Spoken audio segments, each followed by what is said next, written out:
Very quickly, we will go through the key actions. Number one was Pharaoh exalted himself in the land, Pharaoh and his chiefs, and they divided people in sects to suppress one of them, and the oppressed ones were the ones who were Bani Israel. So they separated themselves from them, and we know Bani Israel's population was larger than them. In order to oppress and suppress a larger population, you have to take away their rights and do cruelties to them. We know they were killing their sons, leaving their daughters. All of that we discussed. And the point was to continue oppressing them. And the lesson that we took actually from that was, as Muslims, as we have to be united. And we went through the story of the sticks and the concept of the sticks and the bundle. Individual stick can easily be broken. The entire bundle, when they join together, it's difficult to be broken. So if we combine together as Muslim Ummah, it is very difficult to break us. And versus, going individually for any cause, and then you can be easily broken. So this is one of the critical lessons for us, that we have to be united as Muslim Ummah and see the bigger cause of Muslims. Musa alayhi salam made a mistake. This is the second action for us. Musa alayhi salam made a mistake. He killed a person, and although his intention was pure, immediately he sought help from Allah subhanahu wa ta'ala. Immediately he sought forgiveness from Allah subhanahu wa ta'ala. And this is an amazing dua that is a gift from Musa alayhi salam, even for all of us when we make mistakes. Rabbi inni zalamtu nafsi faghfirli. My Lord, indeed I have wronged my soul, so forgive me. This is a prayer that we need to pray. Shaitan will put waswasa in our mind. Oh, you have made a mistake, you're such a bad person, don't go in front of Allah subhanahu wa ta'ala. You cannot, you don't deserve. All of this is just waswasa from Allah subhanahu wa ta'ala. We have to, even if we keep on making mistakes, we have to keep going to Allah subhanahu wa ta'ala and try our best not to repeat those mistakes. Another action that came again from Musa alayhi salam, and an inspiration for us, is even in that situation when he desperately needed help, and he went on to help the woman at the water well, and he helped them to give water to their cattle.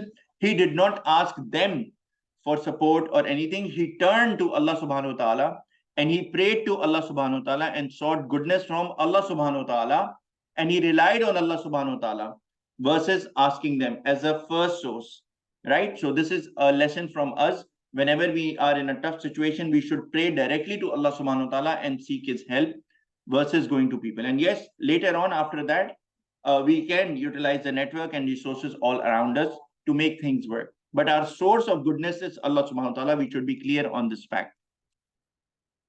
Muslims should go easy on each other in contracts. Again, the contract between the father of the daughters and Musa alayhi salam, again, is an inspiration. Both of them tried to make it easy for each other.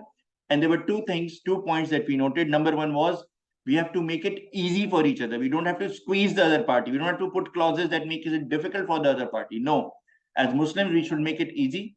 And number two, if we know that Allah subhanahu wa ta'ala is witnessing, even if we say it or not say it, we will be more binding to the contract. We have to be conscious. As practicing Muslims, we know Allah subhanahu wa ta'ala is watching over all our commitments, and on the day of judgment, we will be held accountable. And this is exactly what Musa alayhi salam also said, that may Allah subhanahu wa ta'ala be witness over what we are discussing and making a contract. Two amazing inspirations for us whenever entering into a contract. And then we went through a lesson on teamwork from Musa alayhi salam as well. He realized the strength of his brother as Harun alayhi salam. He was more eloquent, meaning he was speaking really well, convincing. So when Allah subhanahu wa ta'ala gave the task to Musa alayhi salam to go to Pharaoh and convince his chiefs and everything, he asked for Harun alayhi salam to also be with him.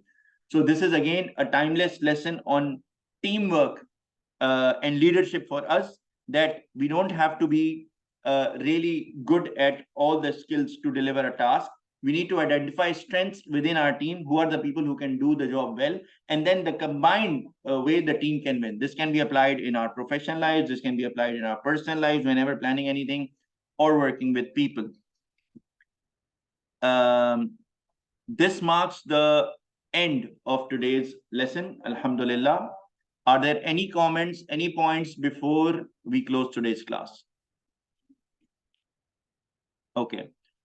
Subhanallahi wa bihamdihi, subhanakallahumma wa bihamdika, wa ashhadu an la ilaha illa anta astaghfiruka wa atubu ilayk. Purity belongs to Allah and all praise be to him. Purity belongs to you, O Allah, and all praise be to you. I bear witness that there is none worthy of worship besides you, and I beg forgiveness from you, and I repent before you. Assalamu alaikum wa rahmatullahi wa barakatuh, my dear brothers. Inshallah, I will see you same time next week.